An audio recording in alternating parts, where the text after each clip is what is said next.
Sumber hukum dalam Muhammadiyah dibagi menjadi dua, sumber primer dan sumber sekunder. Bisa jenengan sebut pendamping, bisa jenengan sebut apa? Instrumental atau para tekstual. Apapun istilahnya yang jenengan pakai. Yang jelas itu bukan sumber pokok. Sumber primer itu hanya Al-Quran dan As-Sunnah atau hadis atau tadi sunnahnya apa? Makbulah. Sumber sekunder itu dia tidak bisa berdiri sendiri. Dia menginduk pada Quran dan Sunnah. Apa saja? Yang pertama ijma, yang kedua qiyas, yang ketiga istihsan, yang keempat sadudari'ah, yang kelima maslahah mursalah, yang berapa tadi? Fatwa sahabat, terus atau al-urf al-qanuni. Apa tadi? Ijma, qiyas, istihsan, sadudari'ah, maslahah mursalah, fatwa sahabat, terus al-urf al-qanuni. Istilahnya masih asing tuh. Asing sih.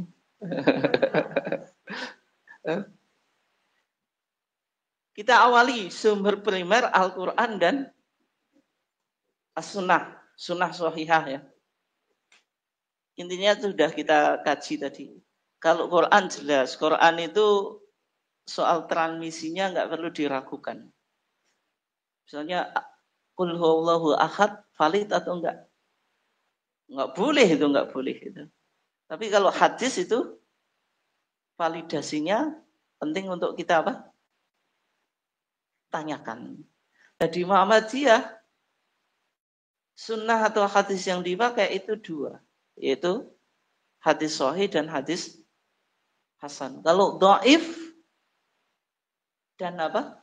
Maudhu, palsu enggak boleh. Misalnya di bulan Rajab ada puasa apa? 10 hari, 3 hari, dan seterusnya. Itu dalil-dalilnya apa? Dhaif. Sehingga kalau di Muhammadiyah kita enggak mengamalkan atau enggak mengkhususkan. Jenengan memperbanyak ibadah boleh. Misalnya puasa, tapi Senin, Kamis, Daud, atau Ayamul Bid. Itu ya. Salat, ada salat raghaib. Salat raghaib itu apa? Di malam Jumat pertama di bulan Rajab. Itu hadisnya dhaif, enggak boleh bahkan maudhu itu enggak boleh dipakai. Sehingga kesimpulannya yang penting untuk jenengan pahami tadi. Kalau sunnahnya apa? Sahihah atau makbulah, mencakup hadis sahih dan hasan. Ijma itu apa? Ijma itu kesepakatan atau the agreement. Kesepakatan siapa? Secara umum dipahami kesepakatan para ulama. Tapi kalau di Muhammadiyah bukan hanya kesepakatan para ulama. Tapi yang ijma yang diterima itu ijma yang terjadi di masa sahabat. Sehingga tidak semua ijma itu diterima. Apalagi misalnya ijma Nusantara. Tahlilan itu kan dianggap ijma Nusantara, itu enggak diterima di Muhammadiyah. Maksudnya ijma yang boleh dijadikan landasan itu ijma yang terjadi di masa sahabat. Di masa siapa? Sahabat. Kecuali misalnya ada ijma umat mujtahid kemudian disandarkan pada ijma sahabat. Itu boleh. Tapi harus dikaji dulu. Misalnya kewajiban sholat 5 waktu. Itu ijma siapa? Jangan bisa katakan ini ijma'nya umat. Orang awam ditanya hukum sholat 5 waktu pasti jawabnya apa? Wajib. Tapi ijma umat pasti punya sandaran ke sahabat. Artinya ijma yang tidak terjadi di zaman sahabat dalam pandangan Muhammadiyah tidak bisa diterima. Itu ya. Meskipun dalam pandangan beberapa ulama termasuk mazhab Syafi'i tidak mensyaratkan harus ijma sahabat. Contohnya di kitab wakaf Nadhir atau pemegang amanat wakaf itu harus menunaikan wasiat wakif atau enggak? Wakif itu orang yang berwakaf. Misalnya ada orang berwakaf, saya punya tanah, diserahkan kepada Muhammadiyah, BRM, BCM, PDM. Tolong tanah saya dijadikan sekolah. Nazirnya wajib mentaati atau mengabulkan permintaan orang yang berwakaf atau enggak? Enggak. Wajib. Itu ijma. Berarti kalau pesannya buat sekolah ya, harus buat sekolah, enggak boleh buat apa? Buat klinik. Kalau pesannya buat klinik ya, enggak boleh buat sekolah. Itu hukum asalnya gitu. Tapi nanti bisa mengalami ijtihad yang lain. Misalnya kalau satu PRM, sekolahnya sudah ada, kita nggak butuh gedung yang lain. Tapi di bidang kesehatan belum ada, kita butuh apa? Klinik misalnya. Yang dibutuhkan klinik, maka boleh dialihkan. Tapi nanti itu metodenya disebut istihsan. Istihsan itu apa? Kebijakan yang menyimpang dari aturan asal karena ada kemaslahatan. Hukum asalnya wasiat orang yang berwakaf itu nggak boleh diubah-ubah. Tapi ketika ada maslahat yang dianggap lebih besar maka boleh. Misalnya ada orang yang wakaf untuk masjid itu. Tanahnya itu nggak strategis. Jauh dari pemukiman. Dibangun masjid nanti juga nggak akan banyak ada jamaah. Tanahnya dijual, dicarikan tanah yang lebih dekat ke pemukiman. Lebih dekat ke warga. Boleh atau enggak? Benda wakaf kok dijual? Barang wakaf. Hukum asalnya memang wakaf itu tidak la yuba'u, enggak dijual. La yurathu, tidak diwaris. Wala yuhabu, dan tidak dihibahkan. Tapi kan ada kemaslahatan. Menjadi apa? Boleh. Itu namanya apa? Istihsan. Paham atau enggak? Saya anggap paham saja lah itu.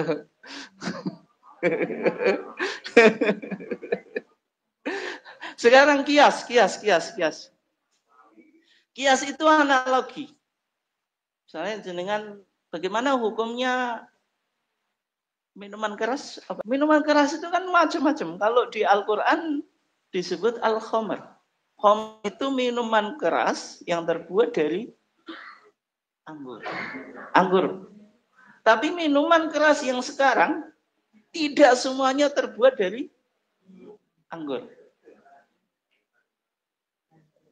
Misalnya di Tuban itu ada apa? Legen tuh Bu, toa tuh.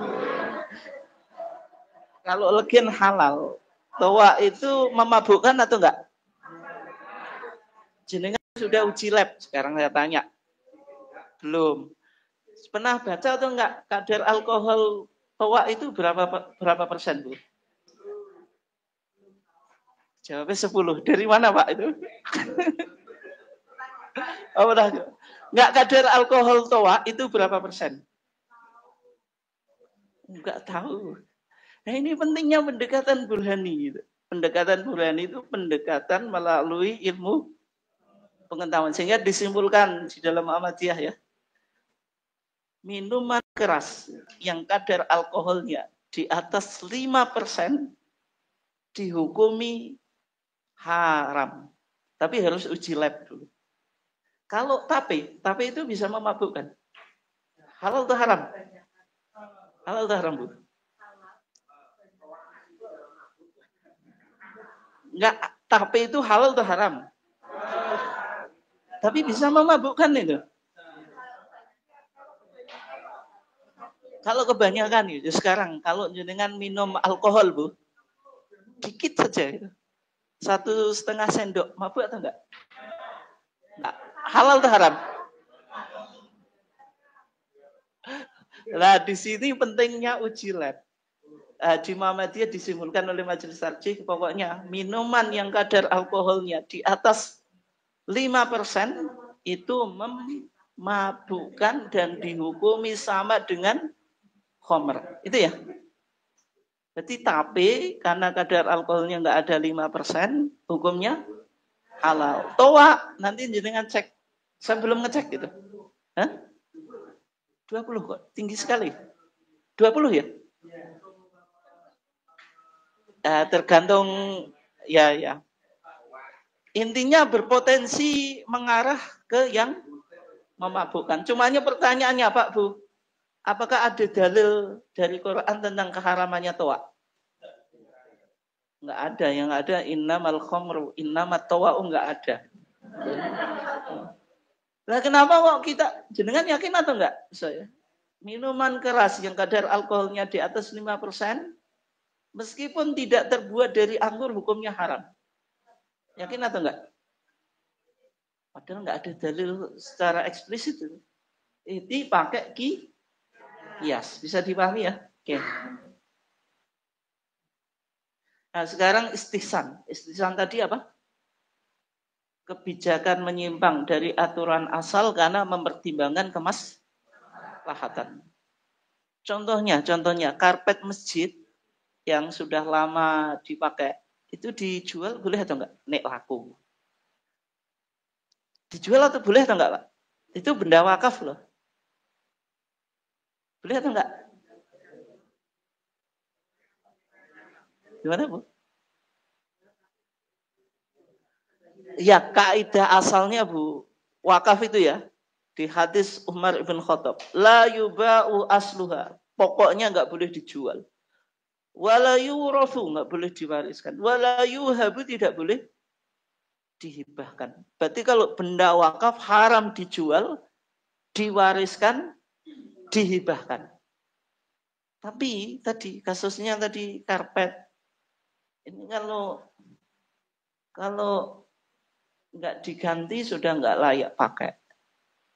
Terus kalau dijual kok benda wakaf itu. Ini contoh kalau atau misalnya tadi sudah saya contohkan tadi. Ada orang yang berwakaf, pesannya, wasiatnya untuk sekolah. Tapi ternyata PRM nggak butuh gedung sekolah. Penting butuhnya klinik atau masjid karena belum punya klinik atau masjid. Ini wakaf tadi. Mentaati pesan wasiat orang yang wakaf, hukumnya apa? Wajib berdasarkan ijma, ya kan? Tapi kalau dialih lokasikan untuk demi kemaslahatan, boleh atau enggak? Ya boleh, itu nafsu atau punya argumentasi. Nah, itu dalilnya istihsan. Istihsan itu apa? Menganggap sesuatu itu baik dengan mempertimbangkan kemaslahatan. Ini diingat-ingat ya, nanti kalau sudah aplikasi fatwa jenengan saya tanya. Contohnya misalnya operasi itu kan melukai tubuh. Hukum asal melukai tubuh boleh atau enggak? Dan kok jenengan lakukan? Oh iya, kenapa? Enggak, metodenya apa itu? Apa tadi? Apa tadi Ustaz? Istihsan. Oke ya. Sesuatu yang berpotensi kerusakan, bahaya itu di-cut. Namanya apa? Memblokade. Makanya kalau bahasa Inggrisnya satu dari A itu kan to block the way of evil atau memblokade jalan ke kejelekan gitu. Oke ya. Itu satu apa? Dari A. Dulu di fatwa Covid kita, fatwa Covid Majelis Tarjih, sholat jamaah di masjid itu malah dilarang. Itu kenapa, Pak Bu? Hah?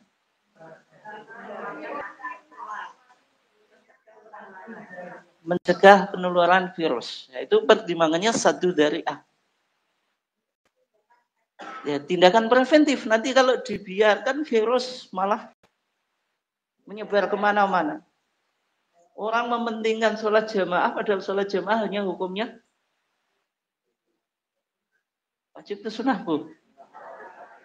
Kalau di Majelis Tarjih itu yang betul fardu kifayah. Fardu kifayah itu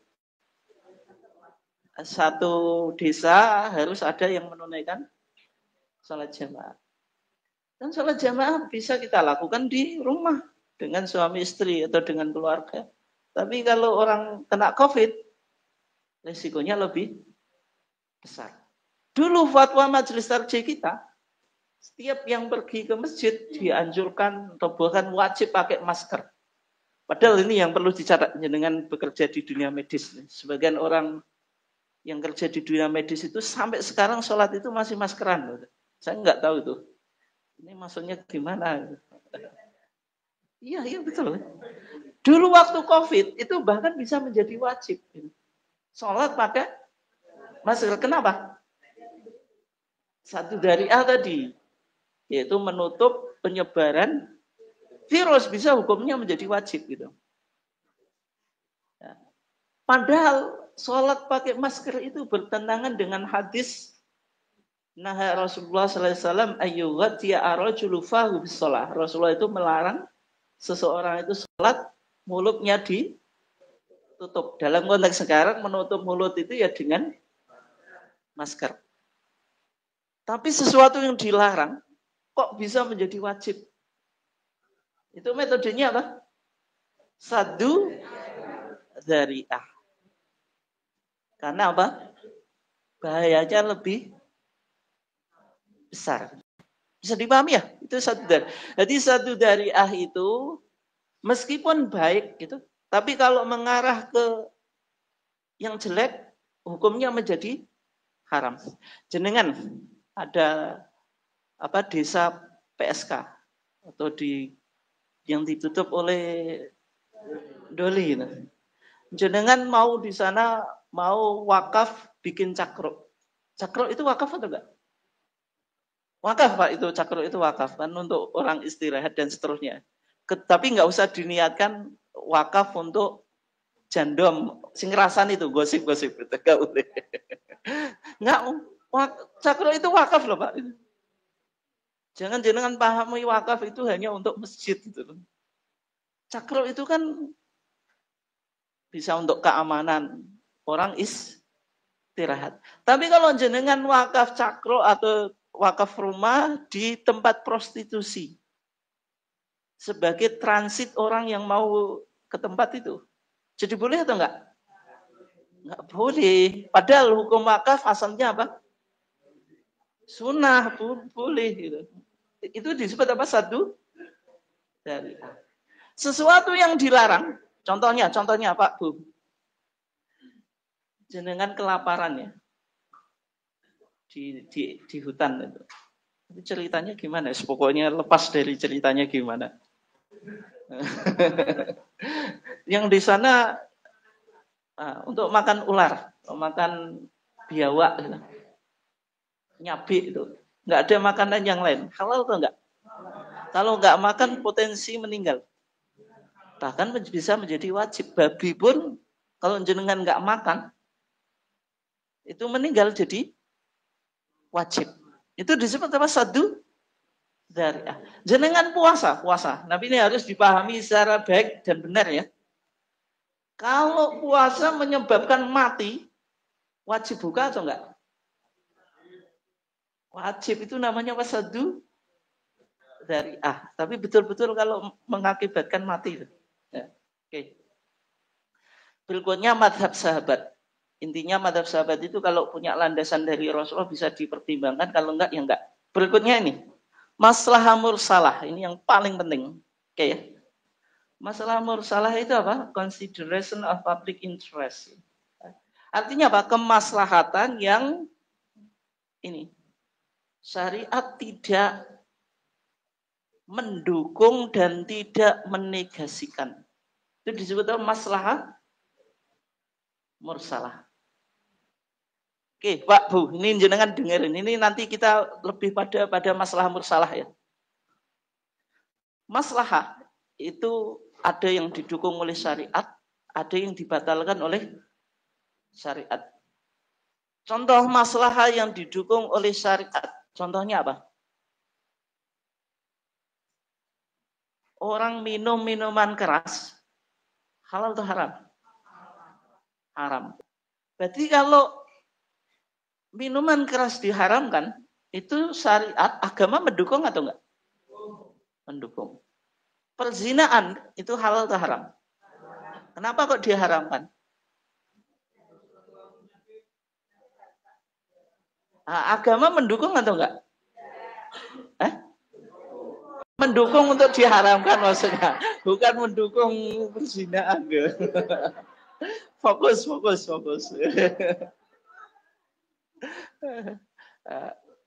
Kenapa kok mendukung? Karena nanti kita belajar makosa syariah, agama ingin menjaga keturunan.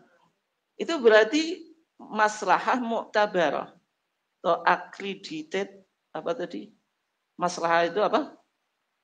Kemaslahatan gitu ya. Yang kedua mulghat. Mulghat itu nullified, ditolak atau dinegasikan. Contohnya Bu, jenengan kan wanita karir atau enggak? Jawab Bu. Malu. Itu mendukung ekonomi suami atau enggak Bu? Mengembangkan. Kontribusi jenengan berapa persen Bu dari pendapatan keluarga? Gak mau jawab kok. Tapi sebagian wanita modern itu menurut hak. Oh saya wanita karir kok. Saya berkontribusi mungkin lebih daripada suami soal ekonominya. Nanti warisan saya atau warisan perempuan berarti nggak boleh 1:2, harus 1:1. Equality itu apa? Persamaan gitu. Kesetaraan, gender equality itu. Itu bagus atau enggak Bu? Enggak Bu. Kenapa Bu? Rasional atau enggak? Lah kok jenengan kok enggak setuju? Hah? Kok enggak setuju? Tadi karena agama tidak mendukung, berarti kan dibatalkan. Gitu. Contohnya. Wanita sekarang itu bisa jadi pengetahuan agamanya lebih baik daripada suami. Hafidhoh, hafal Quran. Menguasai tarjih itu misalnya. Suaminya pendidikannya umum, ngajinya juga gelepotan. Boleh enggak istri mengimami suami? Kita bicara berpikir objektif. Imam itu kan harus yang lebih pandai. Oh, suaminya saja kulhu saja pembulet ya gitu. Al-Kafirun enggak selesai itu. Boleh atau enggak istri mengimami suami? Kok solehah semuanya jawabannya? Karena di depan saya atau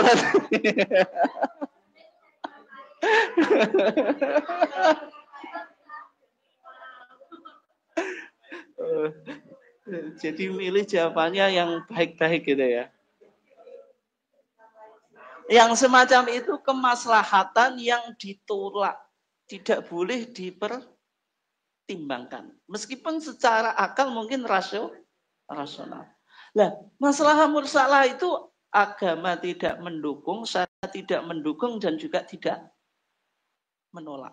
Itu disebut apa? Masalah mursalah. Biasanya dibuat oleh pemerintahan untuk memunculkan public policy. Itu kebijakan publik. Hukumnya mentaati lalu lintas. Apa? Undang-undang pasti bilang wajib. Meskipun prakteknya jenengan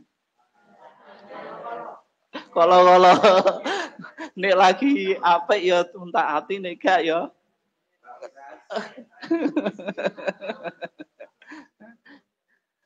Nah, kalau kita mentaati lampu lalu lintas, itu punya payung hukum dari syariat atau enggak? Secara eksplisit enggak.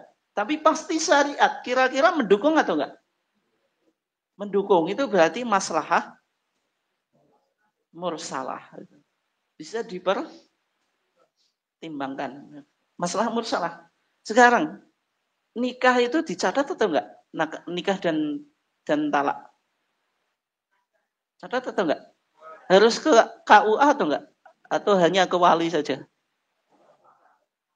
Ke KUA. Padahal di zaman Nabi ada KUA.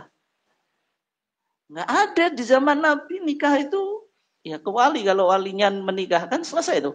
Satu wali, 2 orang, saksi. Selesai itu. Tapi kalau sekarang, kalau pernikahan model kayak gitu, kira-kira menjaga hak atau kehormatan jenengan atau enggak, Bu? Enggak, Bu. Memang enggak percaya pada bapak-bapaknya ini. Setia loh gitu. Sehingga nikah itu diinstitusikan melalui pencatatan. Pencatatan kenapa kok dicatat? Nanti pakai maslahah mursalah, pasti agama mendukung ini. Meskipun tidak pernah dilakukan di zaman Nabi. Nabi nikah dengan Aisyah, Bu. Punya akte nikah atau enggak? Enggak punya.